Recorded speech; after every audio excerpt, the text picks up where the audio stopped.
Hi, my name is Raksha Kumar and I'm the founder editor of Mentality. On our platform, we try and understand mental health of collectives, of communities, and we try to place it in the context that it deserves to be placed in. I want to tell you a bit about the latest story that we've published. So, there was a blast in front of the Red Fort in Delhi in November, as you might have seen on your television screens, and almost immediately across various towns of northern India, a lot of Kashmiri students and Kashmiri youth were either asked to submit extra verification papers, or suddenly their rents went up, or suddenly, something came up in their job which kind of made them feel like they were targeted. And this is what we are trying to explore today.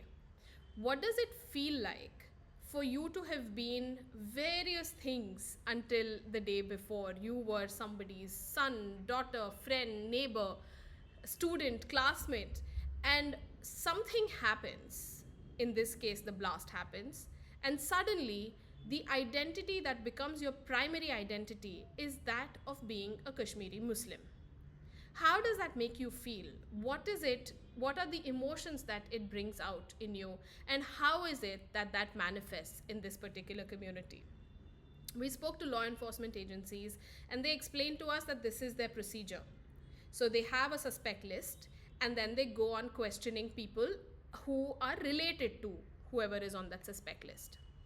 So this is their procedure regardless of who is on their suspect list, whether a Kashmiri or a non-Kashmiri. But our story tries to understand the society's perspective on Kashmiri youth after an incident like this. And this year, the story becomes even more important because there were violent clashes between India and Pakistan in May. And even after that, there were reports of Kashmiris having been targeted across northern Indian cities. And a few months later, the Delhi blast happens, and Kashmiris again in several cities are targeted: Kanpur, Meerut, Faridabad, and several others. So, what goes on in the mind of a 20 something when suddenly one identity of that person becomes the most important identity?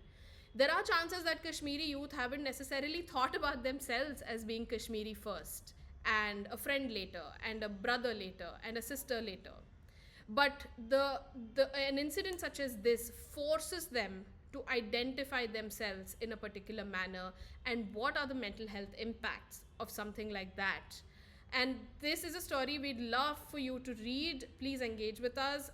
Tell us if there are similar stories you would want to read, what you felt about this, and we'd be looking forward to your feedback on our social media channels.